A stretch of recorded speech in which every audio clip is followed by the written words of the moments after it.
People out there everywhere, what's going on? My name is Karev, and I represent hip-hop very well.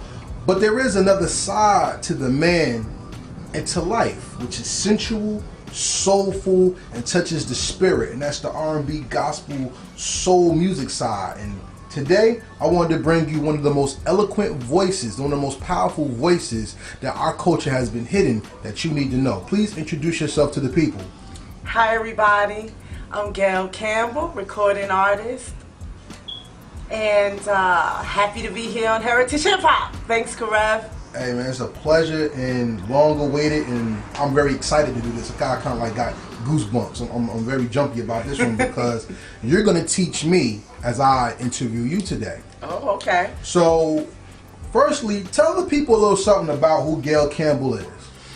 Well, I'm a black woman born and raised in Newark.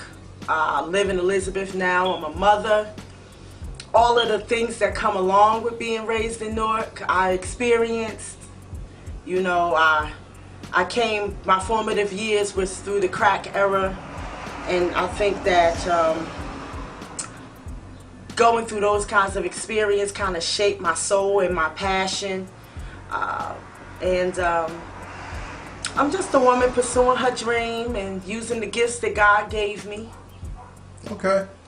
I must ask, everybody who gets into music has been grafted or groomed into music either through church, through the radio, through their own personal hard times, or through the club. What brought you into music? I was born into music. My mother is a phenomenal singer. My mother won the Apollo at age 15, and Black Ivory wanted to take her on tour. My grandmother was like, no. My father is a DJ. My uncle is a producer. My great grandfather is a quartet singer in a gospel group. My great uncle is a recording artist, very known recording artist. Was on American Bandstand, and so I was born into music. I actually didn't. I don't know if any of y'all know. I'm a reverend. I'm an ordained reverend. I'm a woman of faith. I'm a woman of God, and I didn't join the church until I was an adult, like in my 30s.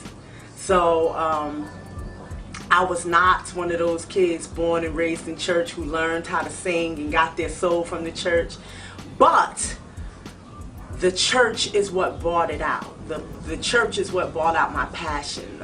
The church is what taught me how to let go and let God with my voice and trust God with my gift.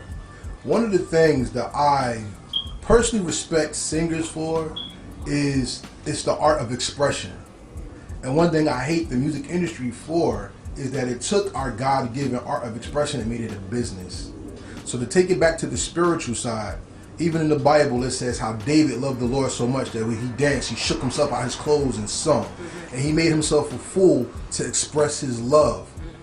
As a singer, is you're finding your voice in song an expression of your love to show the world or even yourself how great your personality or personal spirit is? Or is that something that you do as a liberation? I think I do it because I have no other choice. I don't choose to sing. I'm a singer. I don't choose to, it's just who I am. So whenever I try to subdue that, whenever I try to get away from that, it would just always bust forth. That's why I would leave the music business for years and say, man, I'm done. I can't do it no more. It's heartbreaking. But during those times, my artistic side will manifest itself in some other way. I would start sewing, or I start making stuff, or because I'm an artist, I can't help it. So I came back into music because it was some urging by a friend of mine. But what I ultimately realized was that my gift is not just for me. You know what I mean? My gift was something I'm supposed to share with the world. Art is something you're supposed to share with the world. It's not just for you. You know, I make music that I love, and I'm thankful that people love it too.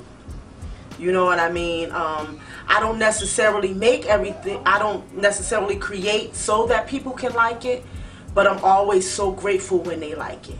And I find that when I'm true to myself, that's when I have the greatest impact on others. So, you know, it's not a choice, it's just who I am. I just have to do it.